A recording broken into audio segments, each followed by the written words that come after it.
광주삼육초등학교 어린이 여러분, 안녕하세요. 행복을 낳는 마음상자 5번째 시간입니다. 자, 오늘 말씀 전하기 전에 짧은 영상 하나 보고 시작할게요. 네, 어린이 원숭이가, 작은 원숭이가 나무 위에 앉아 있다가 특별한 행동을 하네요. 이해되세요? 네. 자기 엉덩이에 손가락 넣었다가 자기 냄새 맡고 놀라서 떨어지는 장면이네요. 생각 없이 했던 작은 선택이 엄청난 결과를 가져왔습니다. 오늘 그동안 목사님과 함께 들었던 말씀들, 짧은 시간이었고 아주 작은 말씀의 시간이었지만 말씀을 듣고 여러분이 했던 그 선택들은 분명히 나중에 엄청난 결과로 다가올 겁니다. 바라기는 들었던 말씀대로 하나님 편에서 멋지게 선택하는 우리 광주삼육 어린이들 되기를 바라겠습니다. 오늘 마지막 시간으로 여러분에게 드릴 말씀은 마음 밥주기, 마음을 건강하게 라는 제목으로 말씀을 전하겠습니다. 여러분 혹시 이 건물 아세요? 이곳을 아마 여행해 본 친구들이 있을 거예요. 여기가 어딘지 아는 친구 손만 들어볼까요? 네, 아유, 많은 친구들이 알고 있네요. 이 건물은요, 대만에 있는 101이라는 빌딩입니다. 101층 빌딩이에요. 엄청나게 높죠. 이 사진은 신년 설날에 이 건물에서 벌어지는 불꽃놀이인데요. 아주 장관이라고 그래요. 멋진 이 불꽃놀이를 보기 위해서 대만 시민들이나 많은 관광객들이 모이는 아주 멋진 장면이라고 하네요. 근데 여러분, 지금 이 사진은 대만에서 일어난 지진 때 일어난 건물이 넘어진 사진인데요. 실은 대만이 있는 위치는 지진이 아주 많이 일어나는 지역입니다.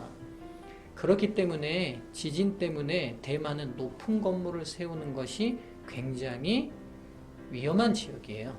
그런데 이곳에 101 빌딩이 있어요. 어떻게 이렇게 높은 빌딩을 지진과 태풍이 많은 지역에 세울 수 있었을까? 그 비결이 있습니다. 바로 이 101 빌딩 안 중앙에는 이렇게 커다란 쇠공이 매달려 있는데요. 이 쇠공의 무게가 660톤 정도 된다고 합니다. 이걸 윈드 댐퍼라고 하는데요. 이 윈드 댐퍼가 가운데 추의 역할을 해서 태풍이나 지진이 있어 건물이 흔들릴 때 그 중심을 잡아서 건물이 넘어지거나 쓰러지는 것을 막는 중심추 역할을 한대요. 그래서 101 빌딩의 상징처럼 이 윈드 댐퍼가 보여지고 있습니다. 여러분 요즘 코로나로 인하여 많이 답답하시죠? 학교 생활 친구들과도 맘대로 놀기 어렵고 또 답답한 마스크도 써야 하고 충북에 있는 어느 학교 모습인데 아마 여러분의 교실과 별반 다르지 않을 거예요. 짝꿍들과도 거리를 두고 이렇게 마스크 쓰고 다 이렇게 칸막이로 막아놓고 얼마나 답답해요. 여행지에 있는 하루밤까지라도 마스크를 써야 되는 답답한 상황입니다. 그런데 여러분, 이 신종 코로나 바이러스를 이기는 아주 중요한 답이 있는데 면역력이라는 것 알고 계시죠? 우리 몸 안에 병균이 침입했을 때 막아내는 특별한 시스템이 있죠. 이걸 면역력이라고 합니다.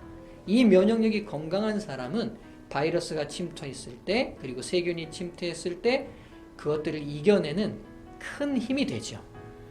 이 면역력이 건강한 사람은 신종 코로나 바이러스로부터 자신을 지킬 수 있는 힘이 됩니다.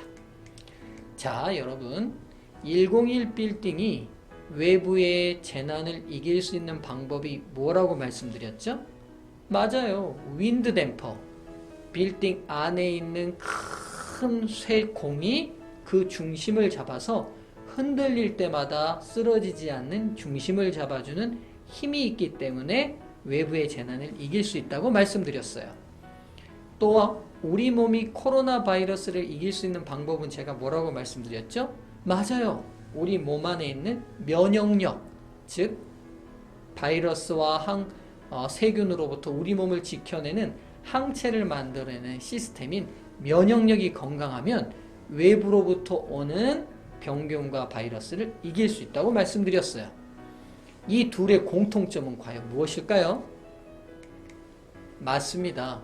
윈드 댐퍼든 면역력이든 둘 다 우리 안에 있다는 거죠. 안에 있어요. 101 빌딩 안에 윈드 댐퍼가 있고, 그리고 우리 몸 안에 면역 시스템이 있어요. 이 두 가지가 다 건강할 때 외부로부터 오는 여러 어려움들과 난관들과 재난들을 이길 수 있습니다.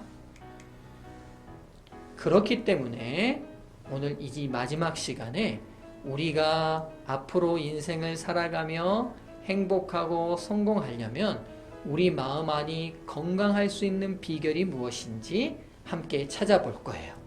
그러려면 면역력이든 윈드 댐퍼든 건강하게 지키기 위해서 외부에서부터 계속해서 면역력은 건강한 음식을 먹어줘야 되고, 윈드 댐퍼는 외부에서 계속 관리를 해줘야 돼요. 동일하게 우리 마음 안도 외부에서부터 건강하게 지킬 수 있도록 뭔가를 계속 주입해 줘야 되거든요.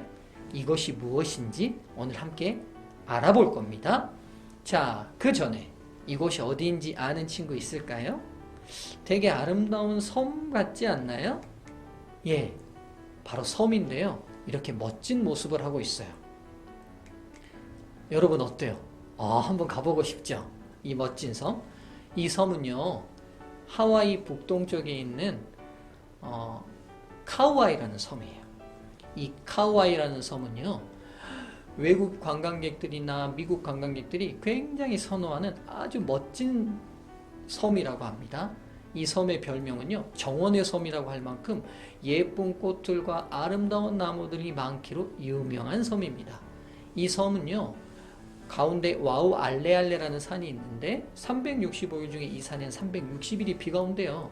그래서 비가 내려서 바위의 약한 부분을 다 깎아내리고 저렇게 아름다운 바위의 모습들과 함께 그것들이 아름다운 시내를 이루어서 예쁜 꽃들이 피게 하는 정원의 섬이 되었다고 합니다. 그런데 실상 1950년도에 이 카우아이 섬은요, 아주 지독한 가난과 질병에 시달리는 섬이었어요. 뿐만 아니라 범죄자와 알코올 중독자, 정신질환자가 아주 많은 섬이었다고 합니다. 뿐만 아니라 학교 교육이 없다 보니까 청소년들의 비행이 아주 심각한 섬이었다고 해요. 그래서 이 섬은 열악한 가정 환경 때문에 또 부정적인 사회 경제적 조건 때문에 이 섬에서 태어난다는 것은 1950년경에는 마치 불행을 예약해 놓은 것과 같은 환경이었다고 해요. 1950년도 이 섬에서 태어나는 사람은 어느 누구도 행복할 수 없는 아주 열악하고 힘든 환경이 바로 이 섬이었다고 합니다. 그러다 보니까 이 섬에 대한 연구를 하고 싶은 학자들이 생겼어요. 그래서 이 섬에 대한 연구를 시작하는데요. 이 연구를 카우아이 섬 종단 연구라고 합니다. 미국의 1954년에 소아과 의사, 정신과 의사, 사회복지사, 심리학자들이 여러 학자 그룹을 이루어서 이 섬으로 가게 됩니다.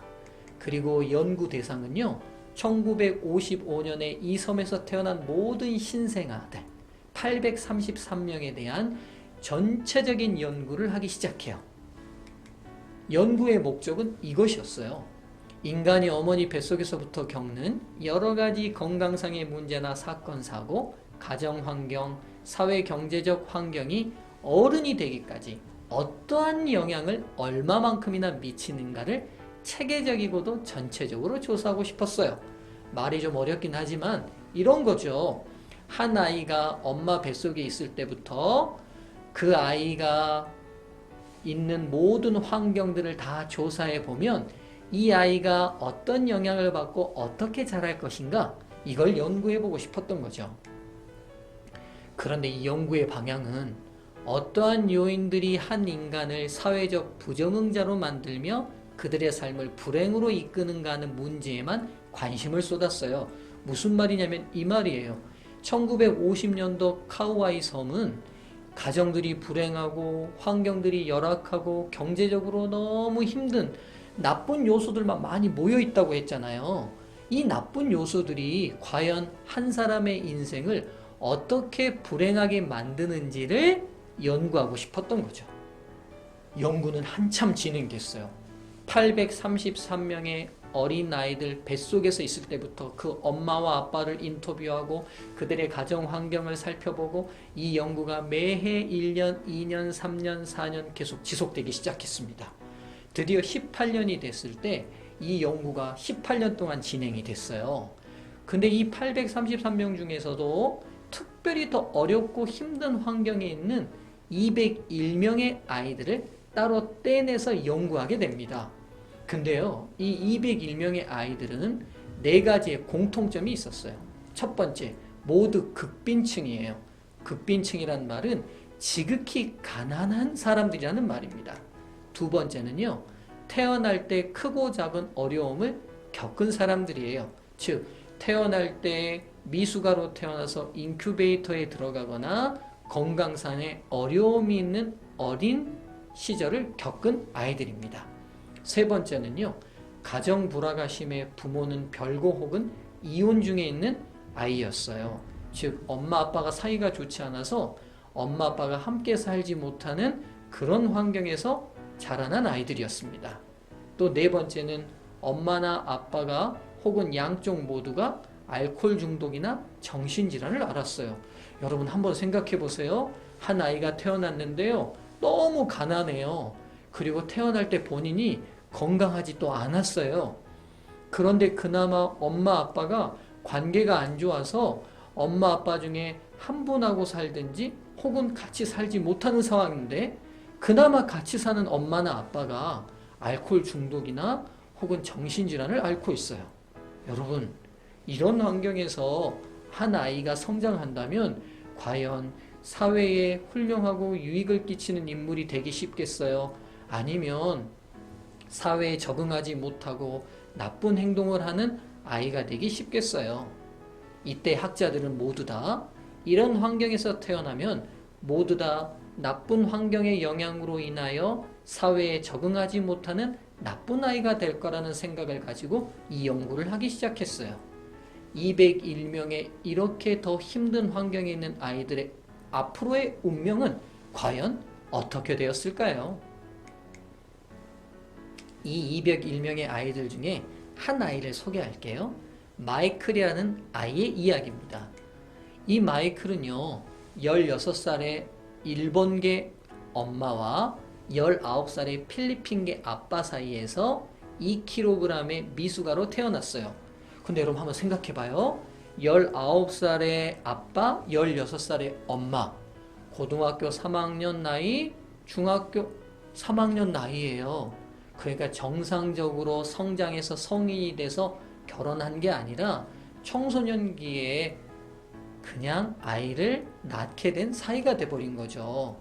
그러다 보니까 양가에서는 결혼을 반대하고 그러면서 엄마가 스트레스를 받다 보니까 뱃속에 있는 마이클은 제대로 크지 못한 미숙한 아이로 태어나게 된 거예요.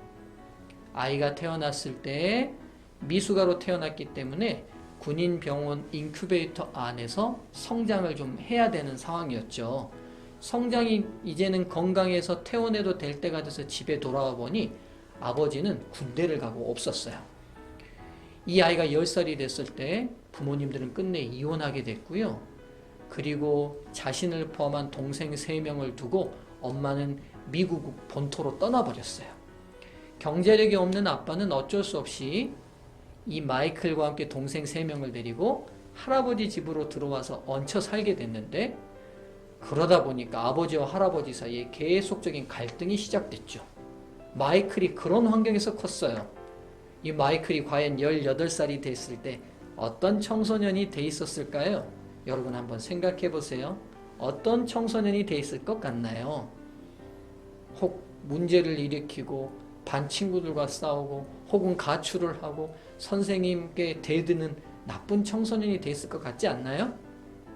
그런데 여러분, 마이클은 아주 멋진 청소년으로 성장됐어요. 18살이 됐을 때요, 그의 성적은 초등학교 이래 늘 상위권이었고 SAT라는 시험은 우리나라 대학 수학능력과 같은 시험인데 미국 상위 10% 안에 들고요. 그 다음에 그의 고등학교 전교 석차는 늘 10위 안에 들었어요. 그뿐 아니라 친구들에게 인기가 많아서 동아리 대표도 하고 학생회장에도 선출됐어요. 그뿐 아니에요. 미국 유명 대학에 장학금을 받고 합격을 이미 보장받은 상태였어요. 그리고 이 마이클은 미래의 교사가 되겠다는 아주 구체적인 꿈이 있었고, 그의 성격을 테스트해 보니까 긍정적이고 자율적이고 도덕적인 아주 멋진 청소년으로 성장해 있었어요. 여러분 놀랍지 않나요? 그렇게 어려운 환경에서 컸는데 이 마이클이라는 친구가 어떻게 이렇게 멋진 청소년으로 클 수 있어요? 실은 우리가 생각할 때 아주 마이클은 비행 청소년이 돼 있을 가능성이 클 거라고 생각하지 않았나요? 근데 모두의 예상을 뛰어넘고 아주 멋진 청소년이 돼 있었죠. 에미 워너라는 학자는요, 이 마이클의 이야기를 접하면서 충격을 받았어요. 목사님이 말했던 것처럼 이 당시 학자들도 나쁜 환경에서는 나쁜 아이가 태어날 거라는 생각을 가지고 있었거든요. 근데 마이클 같이 아주 나쁜 환경에서 성장한 아이가 정말로 좋은 환경에서 성장한 것 같은 멋진 아이가 돼 있으니 에미 워너라는 학자도 충격이었죠. 에미 워너는 충격을 받아서 이 마이클의 연구가 잘못되지 않았나 싶어서 연구를 다시 다 점검하기 시작했어요. 연구는 아무 문제가 없었습니다. 그럼 도대체 어떻게 이런 일이 가능했을까요? 근데요, 그 다음 더 놀라운 일이 있었어요. 에미 워너가 연구했던 201명의 그 열악한 아이들 중에 아주 정상적으로 건강하게 큰 아이들이 마이클만이 아니라 또 다른 친구들이 있는 거예요. 마이클과 같은 또 다른 친구들이 이 친구들 속에서 또 나타나기 시작한 거예요. 놀라운 일 아닌가요? 과연 201명 중에 정상적이고 문제없이 아주 건강한 청소년으로 자란 친구들이 몇 명이나 될 것 같나요? 여러분, 무려 72명의 아이들은 아주 정상적인 친구들로 잘 성장했어요. 201명 중에 72명이면 약 3명 중에 1명은 건강한 아이들로 정상적으로 잘 성장했다는 거죠.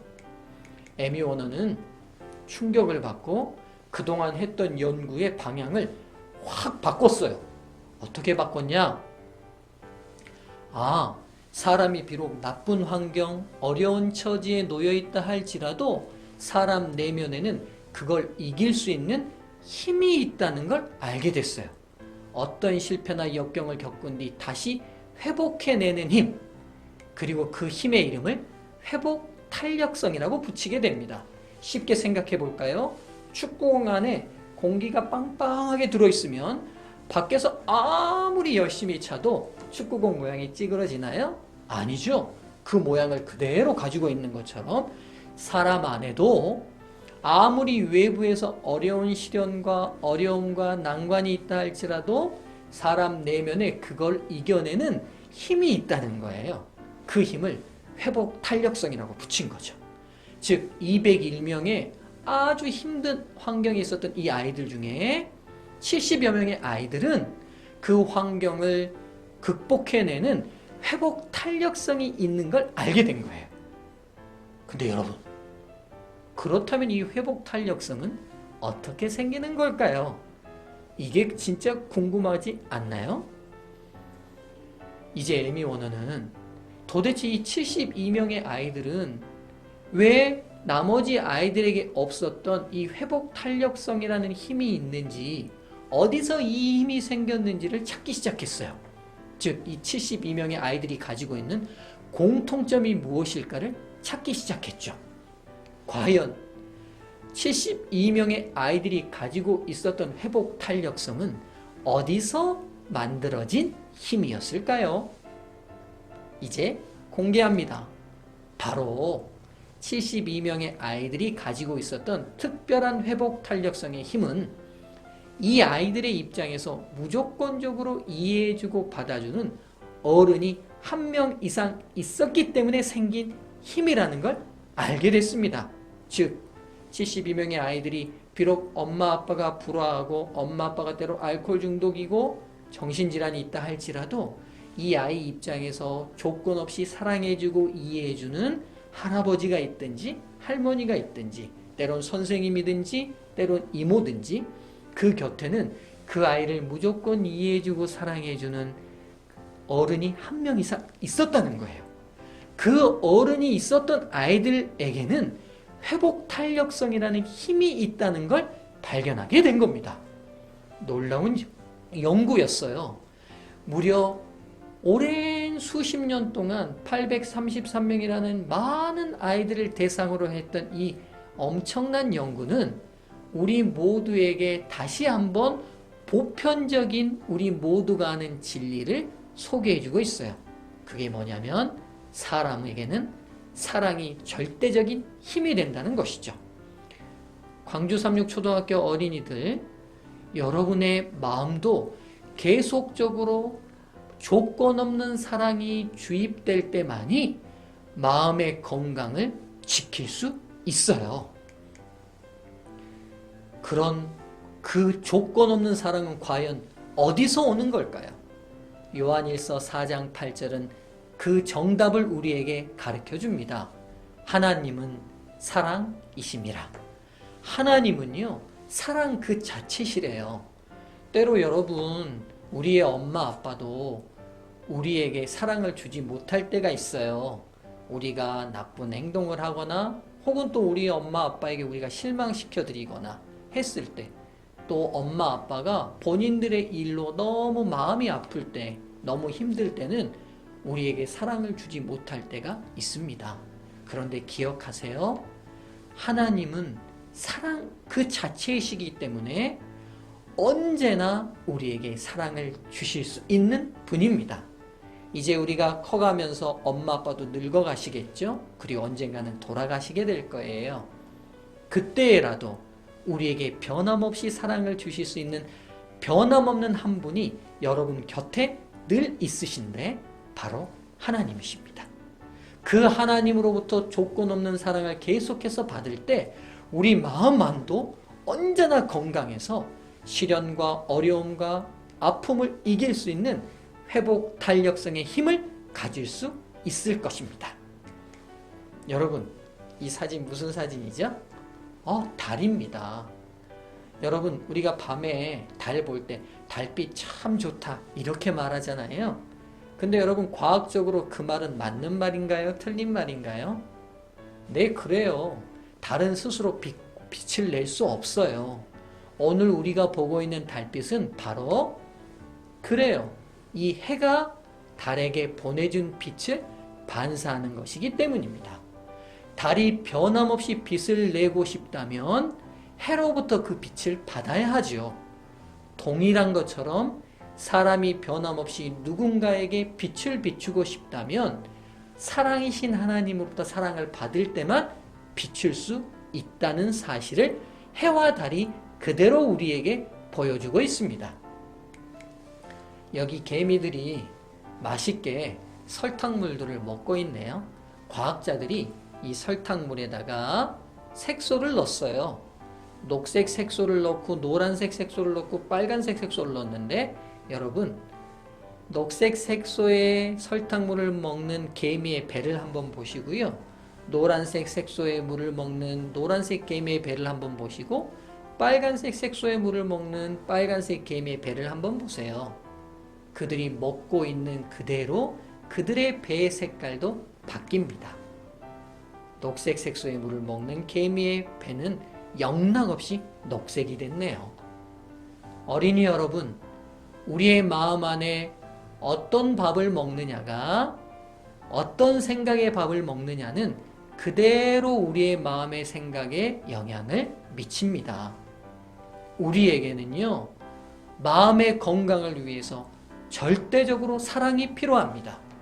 카우아이 섬의 연구를 통해 봤던 것처럼 사람에게는 그 영혼의 밥이 바로 사랑이거든요. 사랑을 계속해서 먹지 않는 마음은 언젠가 약해지고 그리고 그 마음이 사랑을 먹지 않는 시간이 길어지면 마음이 죽을 수도 있어요. 그렇다면 오늘 꼭 기억해야 될 게 있어요. 우리의 마음을 계속해서 건강하게 만들고 싶다면 매번 사랑을 먹어야 한다는 사실이죠. 그 사랑은 어디서 온다고요? 사랑 그 자체이신 하나님께로부터 옵니다. 엄마 아빠의 많은 사랑을 받아야겠지만 언젠가는 엄마 아빠도 우리를 떠나게 되는 시간이 옵니다. 그럴지라도 우리를 평생 동안 떠나지 않으시고 우리에게 사랑을 주실 한 분이 있어요. 바로 하나님이십니다. 광주 삼육초등학교 모든 어린이들이 그 사랑이신 하나님의 사랑 안에서 떠나지 않게 되기를 간절히 바랍니다. 우리 모든 어린이들 한 주 동안 말씀을 잘 들었죠? 들은 말씀대로 정말 행복하고 정말 성공하기를 목사님이 늘 기도할게요. 여러분 안녕. 기도하겠습니다. 사랑이신 하나님, 사랑하는 광주 삼육초등학교 어린이들의 마음이 건강해질 수 있도록 사랑이신 하나님을 마음에 늘 맞이하게 도와주세요. 하나님은 사랑이십니다. 우리의 마음에 늘 임해 계셔서 우리 모든 광주 삼육초등학교 어린이들이 건강하고 행복한 삶 살 수 있도록 도와주세요. 예수님의 이름으로 기도드립니다. 아멘.